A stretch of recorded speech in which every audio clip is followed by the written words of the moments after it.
tidak kita pahami perbedaan ini, bahayanya luar biasa. Kita bisa mengkafirkan, mensyirikkan saudara-saudara kita sendiri.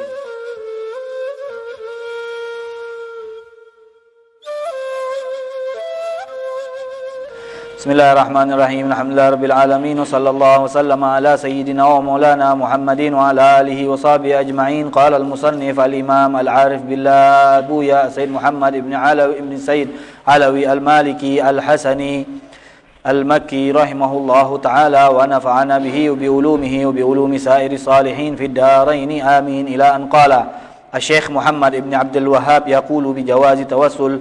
سئل الشيخ محمد بن عبد الوهاب عن قولهم في الاستسقاء لا بأس بالتوسل بالصالحين، وقول أحمد يتوسل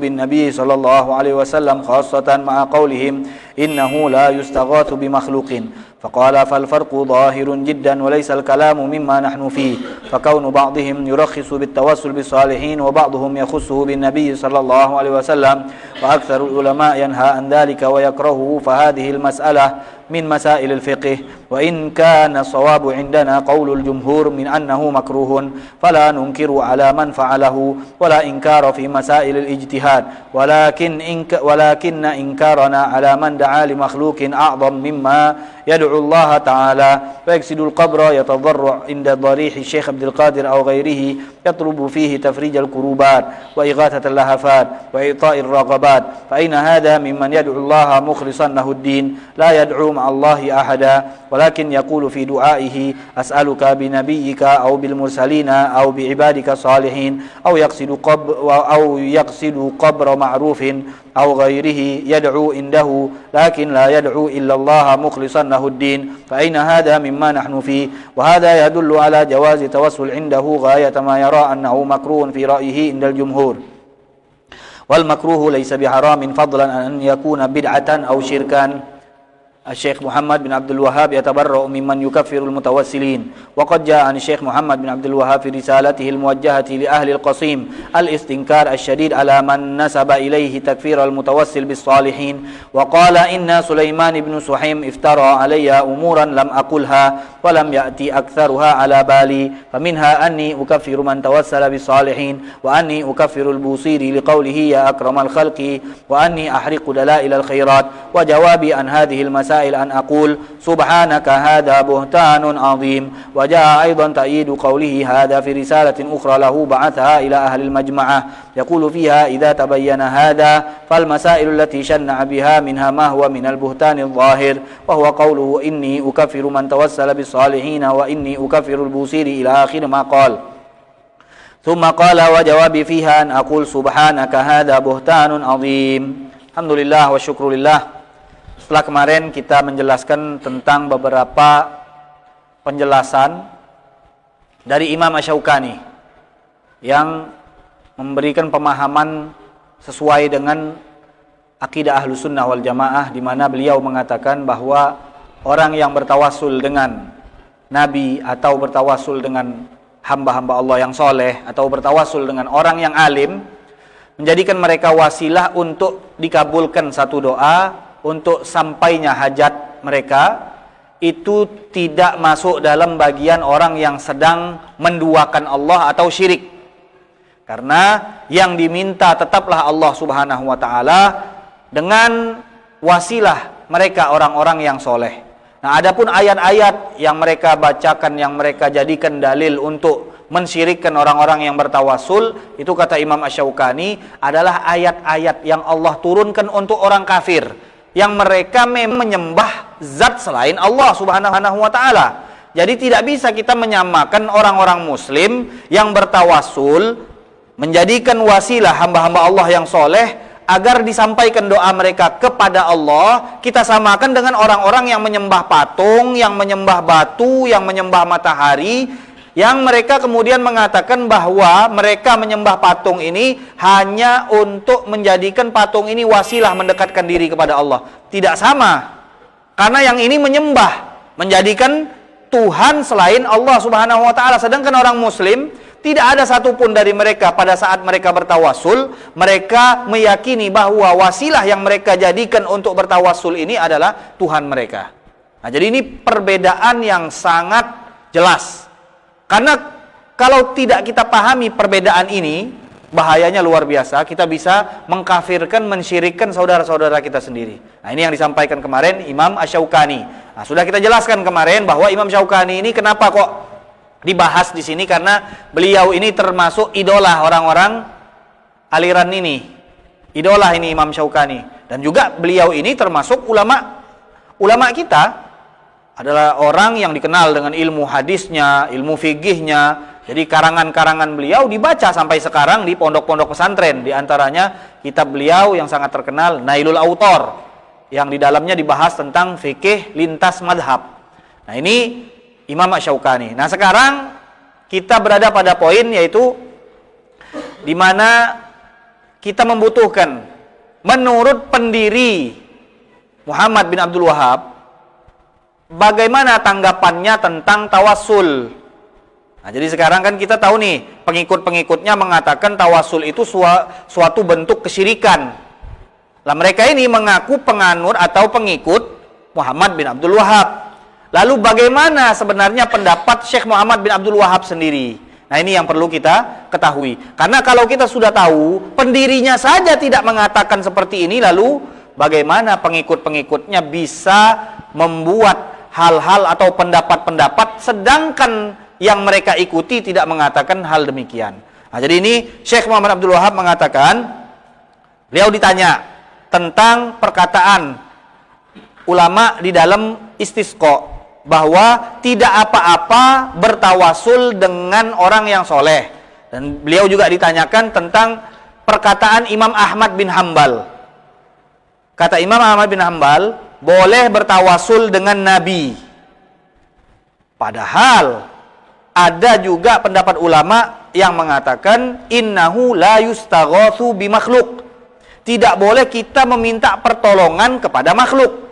Jadi ada pertanyaan ditujukan kepada Syekh Muhammad bin Abdul Wahhab. Jadi inti pertanyaan ini, bagaimana kok ada ulama yang membolehkan bertawassul, sedangkan ada ulama yang mengatakan tidak boleh minta tolong dengan makhluk. Lah, ini kan bertentangan, kata si penanya. Nah, kata Muhammad bin Abdul Wahhab, perbedaannya sangat jelas.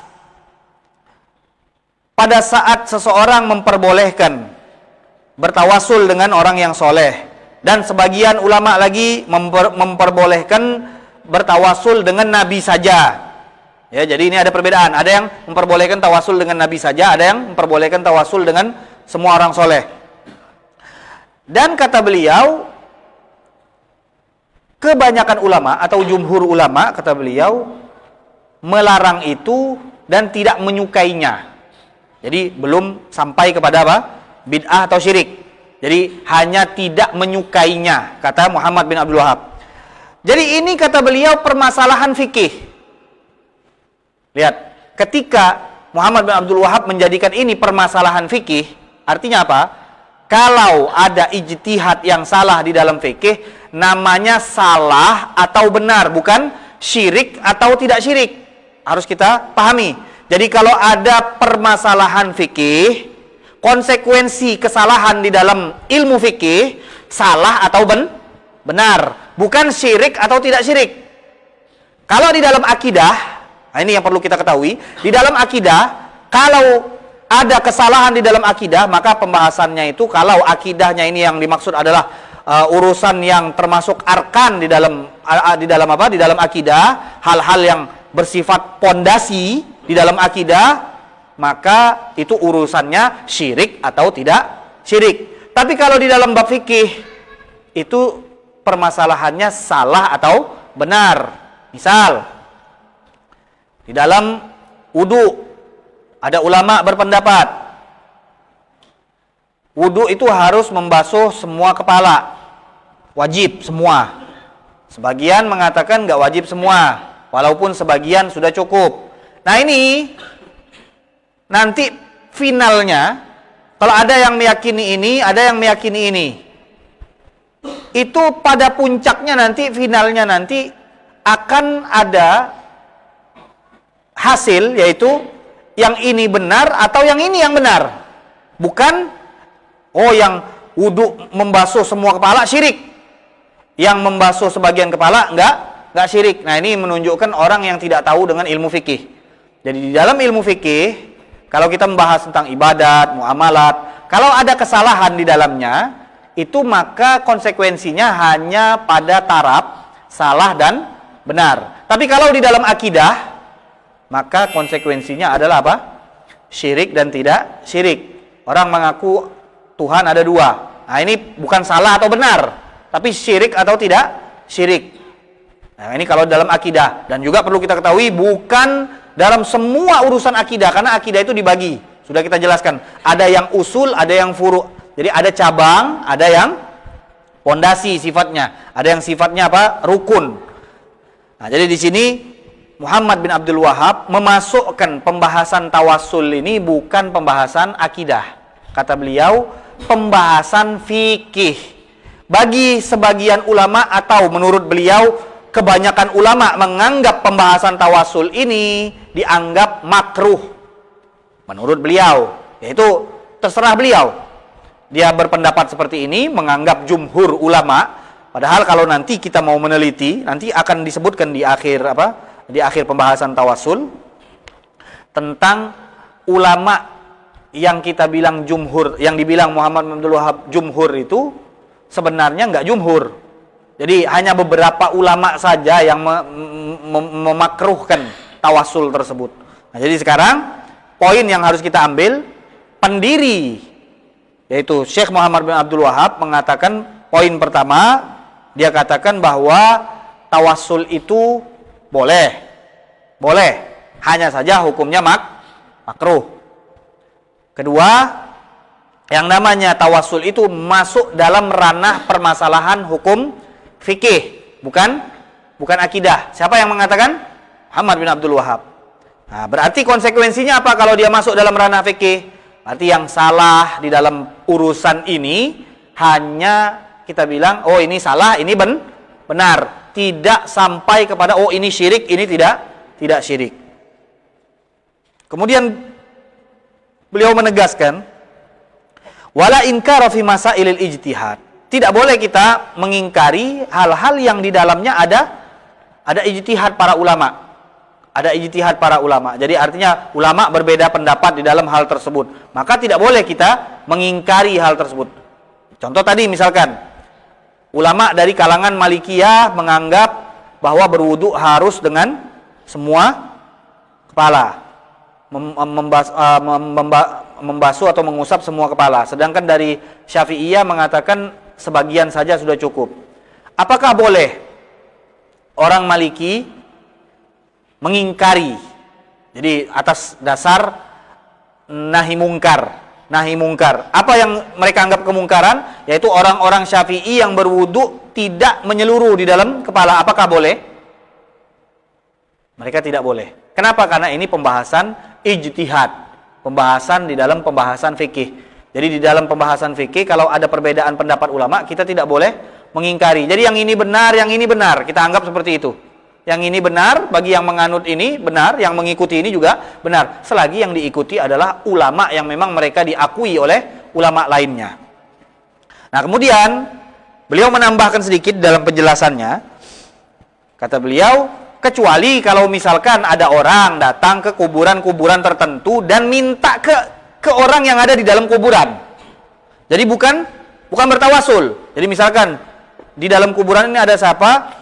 Nah, dia meminta kepada orang yang ada di kuburan ini, bukan minta kepada Allah. Nah, ini kan jelas. Siapa saja dari kita meyakini bahwa orang yang meminta kepada orang yang kepada selain Allah Subhanahu wa taala, maka dia telah berdoa kepada yang selain Allah. Berarti dia menganggap ada Tuhan selain Allah. Jadi kalau yang seperti ini kita juga sepakat. Ini bukan tawassul. Nah, tapi kata beliau, kalau misalkan ada orang meminta doa kepada Allah, ya Allah, aku minta dengan keberkahan nabimu, atau dengan keberkahan para rasul-rasul, atau dengan hamba-hambamu yang soleh. Atau kata beliau, datang ke kuburan yang sudah diketahui kuburan tersebut, kuburan yang masyhur dengan wilayah wali Allah Subhanahu wa taala. Atau hamba soleh biasa, kata beliau. Akan tetapi dia tetap memintanya kepada Allah. Hanya saja berada di tempat kuburan dekat para wali ini, dia mengharapkan keberkahan dan agar dikabulkan oleh Allah. Tetap yang diminta adalah Allah, kata beliau, maka ini tidak ada masalah. Jadi Muhammad bin Abdul Wahhab pun mengatakan kalau kita datang ke kuburan dan memintanya tetap kepada Allah Subhanahu wa taala itu nggak masalah. Tapi kalau mintanya sama orang yang ada di dalam kuburan, ini yang masalah. Nah, jadi ini kira-kira penjelasan yang diberikan oleh Muhammad bin Abdul Wahhab mengenai tawassul.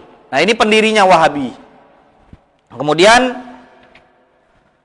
beliau sendiri di sini diulangi, ada beberapa permasalahan yang pernah ditanyakan kepada beliau, di antaranya apakah benar engkau mengkafirkan orang yang bertawasul kepada orang-orang soleh. Kemudian ditanyakan apakah benar engkau mengkafirkan Imam Busiri yang mengarang kitab Burdah. Dia menjawab, subhanaka hadza buhtanun azim. Ini fitnah yang keji, dia bilang. Ini fitnah yang besar yang ditujukan kepadaku. Jadi ini suatu bentuk kedustaan dari orang tersebut yang dia tujukan kepadaku. Nah, selanjutnya kita akan membahas tentang tawassul, tapi modelnya lain. Jadi lebih mirip kepada tabarruk. Jadi tabarruk itu sendiri sebenarnya, tahu tidak tabarruk? Tabarruk itu nyari berkah. Jadi nama, kalau tawassul itu doa dengan menjadikan orang soleh sebagai wasilah, kalau tabarruk itu mencari keberkahan dari sesuatu, ya, misalkan tempatnya orang soleh atau masjid, tabarruk dengan kopiah, tabarruk. Nah, itu namanya tabarruk. Nah, sebenarnya di dalam tabarruk itu sendiri ada makna tawassul di dalam tabarruk. Nah, jadi kita akan baca bahwa sahabat baginda Rasulullah SAW itu mengambil keberkahan dari apa yang ditinggalkan oleh Rasulullah SAW. Dan ini kata Abu Yamaliki merupakan tawassul dengan jejak baginda Rasulullah SAW. Jadi kita nyari berkah itu sebenarnya apa? Kita sedang bertawassul, menjadikan jejak-jejak peninggalan Rasulullah SAW sebagai wasilah untuk menyampaikan doa kita kepada Allah Subhanahu wa taala. Nah, jadi di sini yang namanya tawassul dengan jejak itu berarti kita bertawassul dengan sesuatu yang datangnya dari Nabi. Ya enggak? Jejak itu kan datangnya dari Nabi Muhammad SAW. Kata beliau, kalau kita boleh bertawassul dengan jejaknya, lalu kenapa tidak boleh bertawassul dengan nabinya? Benar gak? Ini kan analogi yang masuk akal. Jadi sekarang gini, tabarruk atau tawassul dengan kopiahnya boleh, tapi tawassul sama nabinya nggak boleh, kata mereka. Nah, ini kan aneh. Kalau sama jejaknya boleh, dan jejak ini tidak menjadi mulia kecuali karena dia bernisbat kepada Nabi Muhammad SAW. Lalu kenapa tidak boleh bertabarruk atau tawassul kepada baginda Rasulullah SAW, di mana beliaulah penyebab jejak ini menjadi berkah. Nah, jadi di sini beliau ingin menyampaikan bahwa tabarruk itu sendiri sebenarnya cabang daripada tawassul. Nah, kemudian beliau menyebutkan ada beberapa contoh-contoh di dalam tabarruknya para sahabat terhadap jejak baginda Rasulullah Shallallahu Alaihi Wasallam. Nah, di sini beliau hanya menyebutkan contoh secara singkat saja, karena nanti bab tabarruk ini akan ada sendiri. Jadi ini kita akan sebutkan, di antaranya Sayyidina Umar menginginkan agar dikuburkan di samping baginda Rasulullah SAW. Kalau kita tanyakan kepada Sayyidina Umar, seandainya, kenapa kok harus di samping Nabi? Bukankah semua tanah itu sama? Bukankah kita ini manusia tergantung amal ibadah kita, bukan tergantung di mana kita dikuburkan? Lalu kenapa kok Sayyidina Umar dengan pemahamannya terhadap Al-Quran, pemahamannya terhadap sunnah, dan dengan beliau setiap hari bertemu Rasulullah, menerima langsung ilmu dari Rasulullah, ternyata punya keinginan yang belum sampai, kata beliau. Dan tidak ada keinginan yang lebih aku senangi dari keinginan ini.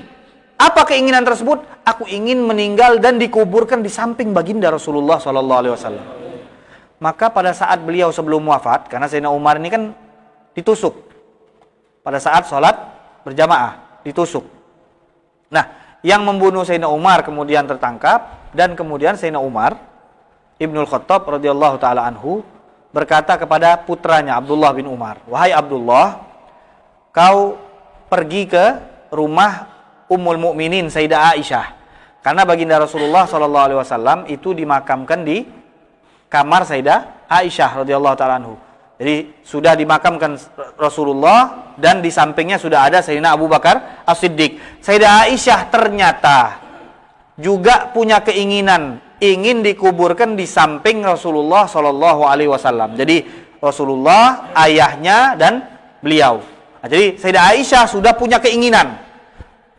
Nah, keinginan ini disebutkan pada saat Abdullah bin Umar datang ke rumah Sayyidah Aisyah. Kata Abdullah bin Umar, "Wahai Ummul Mukminin, ayahku menyampaikan bahwa beliau punya satu keinginan. Beliau minta izin. Kalau diizinkan, beliau akan dikuburkan di sini, dan kalau tidak diizinkan, beliau akan dimakamkan di pemakaman umum." Kata Sayyidah Aisyah, "Sungguh," kata beliau, "sebelum ayahmu meminta izin, aku menginginkan dikuburkan di sini." Nah, Sayyidah Aisyah juga ingin dikuburkan dekat baginda Rasulullah SAW. Kalau bukan karena ingin mendapatkan keberkahan dari kedekatan dengan baginda Rasulullah SAW, lalu apa tujuan mereka ingin dikuburkan di dekat baginda Rasulullah SAW? Bahkan Sayyidina Umar mengatakan, tidak ada keinginan yang lebih aku senangi dari dimakamkan di samping baginda Rasulullah SAW. Lalu Sayyidah Aisyah mengatakan, "Tapi," kata Sayyidah Aisyah, "hari ini aku akan mengutamakan hajatku di atas hajat orang lain." Artinya aku ingin memberikan izin kepada Sayyidina Umar Ibnul Khattab karena aku ingin menjadikan orang lain mendapatkan hal yang baik dan aku ingin merelakannya. Jadi tadinya ini jatahku, kata Sayyidah Aisyah. Sudahlah, kalau memang ayahmu ingin dikuburkan di sini, aku izinkan. Maka setelah itu barulah Sayyidina Umar dimakamkan di situ setelah dapat izin dari Sayyidah Aisyah yang tadinya juga ingin dikuburkan di samping baginda Rasulullah sallallahu alaihi wasallam. Jadi kenapa sahabat ingin dimakamkan di samping baginda Rasulullah sallallahu alaihi wasallam kalau tidak ada nilai plus di situ? Sayyidina Umar ingin dikuburkan di situ. Sayyidina Abu Bakar sudah dikuburkan di situ. Sayyidah Aisyah ingin dikuburkan di samping baginda Rasulullah sallallahu alaihi wasallam. Kemudian ada juga cerita yang lain, Ummu Sulaim lihat Rasulullah minum dari gelas atau wadah. Kemudian Ummu Sulaim langsung mengambil wadah tersebut dan memotong tempat bagian yang bersentuhan dengan mulut mulia baginda Rasulullah SAW. Dia potong. Kemudian kata Anas bin Malik, putra Ummu Sulaim, dia mengatakan, dan sampai sekarang bagian potongan yang dipotong oleh ibuku tersebut masih aku simpan sampai sekarang. Nah, kalau bukan karena apa? Ingin mencari keberkahan dari hal tersebut, dia pingin apa? Nah, ini sahabat tahu bagaimana dan di mana letak keberkahan. Nah, kemudian contoh yang lain pada sahabat pada saat baginda Rasulullah SAW motong rambut. Nah, ini juga perlu kita ketahui, para sahabat rebutan ngambil rambutnya Rasulullah SAW. Kalau bukan karena berkah, kira-kira untuk apa nyimpen rambut orang? Kalau bukan karena berkah. Nah, ini rambutnya baginda Rasulullah SAW. Sahabat berebutan. Rebutan. Nah, ini di dalam hadis yang sahih semuanya. Nah, kemudian Asma binti Abi Bakar menyimpan jubah baginda Rasulullah SAW. Asma ini kakak Sayyidah Aisyah, Ummul Mukminin, istri baginda Rasulullah SAW. Asma binti Abi Bakar, putra khalifah pertama Abu Bakar As-Siddiq, punya jubah baginda Rasulullah SAW yang selalu dipakai oleh Rasulullah SAW. Lalu untuk apa disimpan? Nah, di sini dijelaskan. Kata Asma, kalau ada orang sakit datang, jubah ini kami rendam ke air dan airnya kami berikan kepada orang yang sakit dan disembuhkan oleh Allah Subhanahu wa taala. Jadi mencari keberkahan bukan saja dari zatnya Rasulullah, bahkan jejak, barang, pakaian yang ditinggalkan oleh Rasulullah sallallahu alaihi wasallam, keberkahan tersebut masih ada. Nah, ini kemudian cincin baginda Rasulullah sallallahu alaihi wasallam. Selesai Rasulullah wafat, cincin tersebut dipegang oleh Abu Bakar As-Siddiq. Sayyidina Abu Bakar meninggal dunia dipegang oleh Sayyidina Umar. Sayyidina Umar meninggal dipegang oleh Sayyidina Utsman bin Affan. Nah, ini cincin turun-temurun dari khalifah ke khalifah. Kalau bukan karena mereka mencari keberkahan di dalam cincin tersebut, lalu mau mencari apa? Dan sehingga pada era Sayyidina Utsman bin Affan, beliau sedang duduk di pinggir sumur, tiba-tiba ini cincin jatuh. Cincin jatuh. Sayyidina Utsman karena sayangnya dengan cincin ini memerintahkan orang untuk mengosongkan sumur demi mencari cincin tersebut. Nah, kalau cincin tersebut tidak ada nilai di mata Sayyidina Utsman, kenapa kok sampai 3 hari mencari cincin tersebut? Dan ternyata tidak ditemukan. 3 hari dikeringkan sumurnya untuk dicari cincin tersebut, tidak ditemukan. Dan ini ceritanya agak panjang. Cerita masalah cincin ini berhubungan dengan fitnah yang terjadi di zaman Sayyidina Utsman bin Affan. Nanti insya Allah di lain waktu kita akan ceritakan.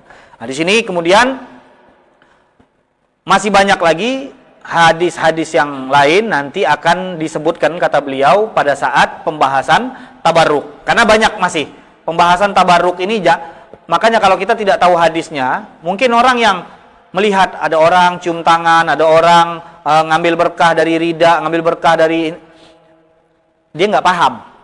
Kata dia dari mana ini? Padahal di dalam hadis sangat jelas, banyak sekali bukti dan dalil bahwa para sahabat rebutan untuk mencari berkah dari Rasulullah SAW. Dari mulai rambutnya tadi dekat dikuburkan dengan Rasulullah, kemudian pakaian baginda Rasulullah, dan nanti akan kita ceritakan masih banyak lagi. Nah, sekarang kita masuk ke bab. Kalau tadi kepada baginda Rasulullah SAW, nah ini di dalam Al-Quran ada cerita bagaimana umat terdahulu bertawasul dengan jejak nabi-nabi mereka, peninggalan nabi-nabi mereka. Di antaranya diceritakan dalam surat Al-Baqarah.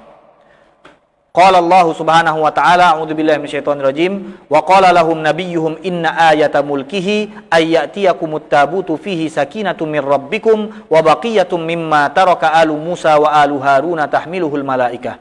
Inna fi dzalika laayatan lakum in kuntum mu'minin. Kata Al-Imam Al-Hafidh Ibnu Katsir fil Bidayah wan Nihayah.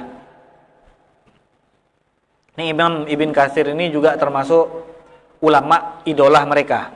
Tafsirnya termasuk tafsir yang mereka banggakan. Imam Ibn Katsir. Kenapa? Karena mungkin Ibn Katsir ini murid Ibn Taimiyah. Jadi baliknya ke situ. Ibn Katsir ini murid Ibn Taimiyah. Tapi di dalam akidah tidak sepaham dengan Ibn Taimiyah.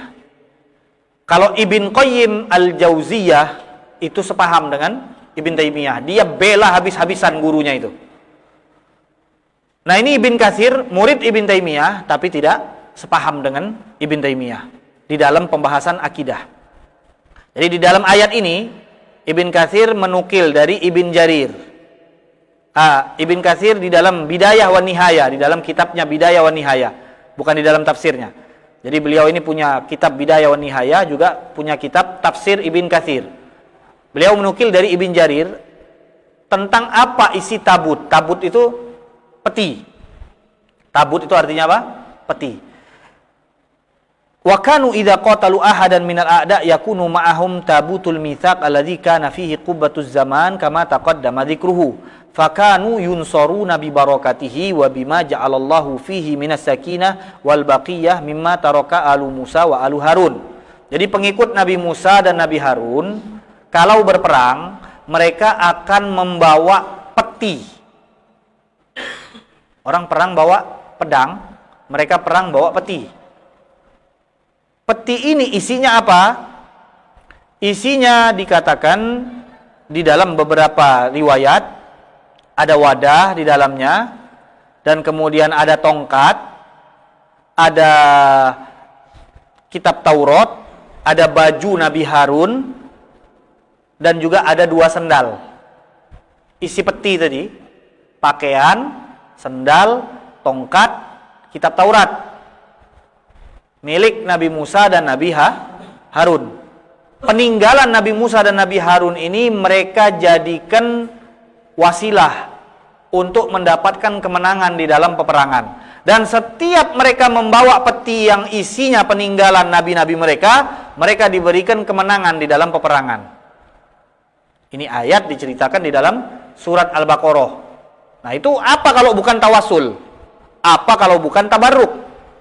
Nah, ini kan jelas sekali bahwa mereka menjadikan peninggalan nabi mereka sebagai wasilah untuk mendapatkan kemenangan. Kemudian Imam Al-Qurtubi mengatakan, annahu anzalahullahu ala Adam fakana indahu ila an wasala ila Yaqub.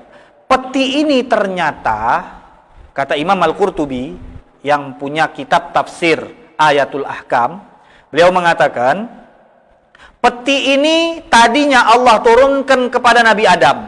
Jadi ini peti panjang sejarahnya. Peti sudah ada dari zaman Nabi Adam.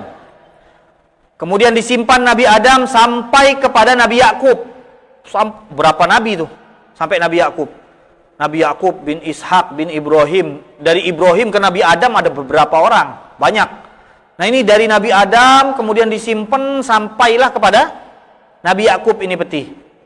Dan kemudian peti ini disimpan oleh Bani Israel. Nah, Israel ini nama lain dari Nabi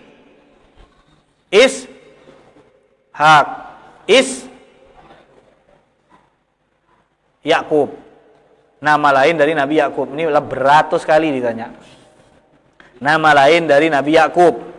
Nah, jadi keturunan Nabi Yakub, Bani Israel, mereka akan berperang dan menang kalau mereka membawa peti yang tadi isinya. Ghalabahum alaihil amaliqah wa salabut tabut minhum yaglibuna bihi man qatalahum hatta asaw faghulibu alat tabut. Ghalabahum alaihil amaliqah wa salabu at-tabut minhum. Dan kemudian terakhir mereka Bani Israel ini melakukan pelanggaran terhadap Allah Subhanahu wa taala dan kemudian akhirnya mereka dikalahkan oleh Amalikoh. Amalikoh ini termasuk kaum umat terdahulu yang dikenal dengan badannya besar-besar, raksasa lah kalau kita nyebut raksasa. Itu Amalikoh.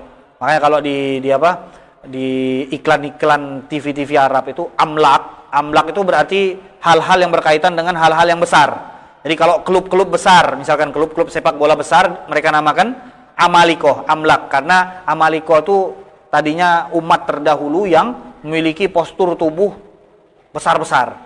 Raksasa lah kalau kita nyebut sekarang, kalau kita ketemu sama orang nih raksasa kita nyebut. Tapi di zaman mereka itu badan umum mereka. Nah, ini Amalikoh. Dikalahkan Bani Israel oleh Amalikoh ini dan petinya diambil oleh Amalikoh. Nah, ini cerita peti tersebut. Peti yang tadi dibawa oleh pengikut Nabi Musa dan Nabi Harun di dalam peperangan-peperangan mereka dan mereka dibuahkan kemenangan. Wa hadza fil haqiqah laisa ila tawassulan bi athari ulaikal anbiya.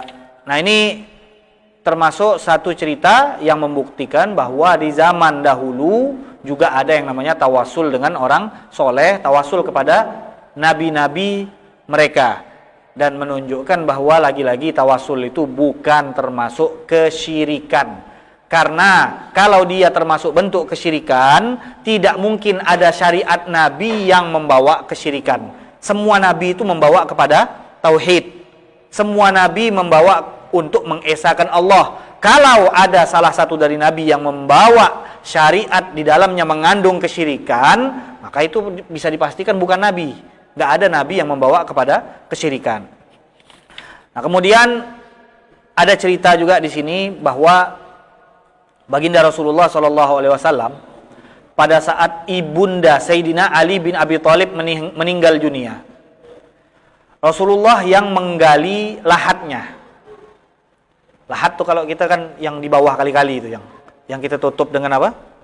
Papan, ya tak? Nah, Baginda Rasulullah yang menggali lahatnya dengan tangannya langsung dan mengeluarkan tanahnya. Dan pada saat selesai, Rasulullah sempat tiduran sebentar di situ. Rasulullah tiduran sebentar di lahat yang akan dikebumikan siapa? Ibu Sayyidina Ali bin Abi Thalib. Berarti istri dari istri Abu Thalib dong. Ibu Ali bin Abi Thalib. Ali bin Abi Thalib ayahnya siapa? Ali bin Abi Thalib ayahnya siapa? Umar bin Khattab ayahnya siapa? Nah, jangan kejebak lagi. Umar bin Khattab ayahnya siapa? Ya, Khattab itu ayahnya. Ali bin Abi Thalib punya istri. Nah, ini namanya Fatimah bintu Asad. Fatimah bintu Asad meninggal dunia. Rasulullah yang menggali lahatnya dan kemudian Rasulullah berbaring sejenak di lahat yang akan dikebumikan siapa? Ibunda Sayyidina Ali bin Abi Thalib. Kira-kira ada apa Rasulullah tiduran sebentar berbaring di lahat tersebut? Kalau bukan ingin memberikan keamanan, keselamatan, keberkahan. Kalau tidak ada nilai jasad baginda Rasulullah itu, ada apa Rasulullah berbaring sebentar di situ? Lalu setelah beliau berbaring di situ, beliau mengucapkan doa. Allahul ladzi yuhyi wa yumit wa huwa hayyun la yamut. Kemudian beliau berdoa, "Ighfir li ummi Fatimah binti Asad." Ampuni dosa ibuku, kata Rasulullah, Fatimah bintu Asad. Kenapa beliau panggil ibuku? Karena beliau hidup di bawah asuhan Abu Thalib, yang mana istrinya siapa? Fatimah bintu Asad. Jadi Rasulullah lama di rumah Abu Thalib. Ighfir li ummi Fatimah bintu Asad walakinha hujjataha. Ya Allah, berikan kepada apa? Ibuku Fatimah bintu Asad ini untuk menjawab pertanyaan malaikat. Nah, ini termasuk apa? Talqin, karena kita minta kepada Allah agar diberikan kemudahan di dalam menjawab pertanyaan malaikat. Wa wasi' 'alaiha madkhalaha, luaskan kuburannya. Bihaqqi nabi, ini nih poinnya di sini. Bihaqqi nabiyyika, dengan keberkahan nabimu. Nabi meminta atas keberkahan dirinya sendiri. Bihaqqi nabiyyika. Jangan salah paham nih, kalau aku nunjuk-nunjuk ini ketika aku ngaku nabi, tidak. Ini gerakan refleks kalau orang. Bihaqqi nabiyyika, Rasulullah meminta dengan keberkahan nabinya, dengan keberkahan dirinya sendiri. Wal anbiya alladzina min qabli, dan dengan keberkahan nabi-nabi yang sebelumku, kata baginda Rasulullah SAW. Fa innaka arhamur rahimin, karena sesungguhnya engkau zat yang maha pengasih dan penyayang.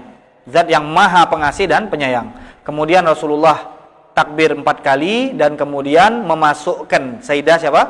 Fatimah bintu Asad ke dalam kuburan. Siapa saja yang membantu Rasulullah? Sayyidina Abbas, paman Rasulullah, dan juga Abu Bakar As-Siddiq. Nah, ini hadisnya sahih. Hadisnya sahih, jadi paling tidak kata ulama hadisnya ini, walaupun ada yang mengatakan ada sedikit perbedaan pendapat di antara ulama, tapi banyak yang mensahihkan, sehingga paling tidak hadis ini kalau kita lihat riwayat-riwayat yang lain yang datang menguatkan hadis ini menjadi hasan.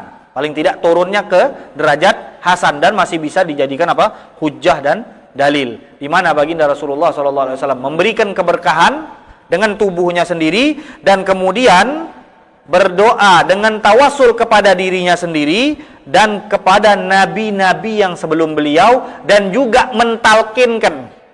Hanya saja bentuk talqin yang biasa kita baca itu ada riwayat yang lain, ada riwayatnya. Jadi hadisnya dalam riwayat yang lain. Kalau yang ini bentuk talqinnya hanya singkat dan juga di dalamnya ada tawasul, nabi sendiri yang bertawasul.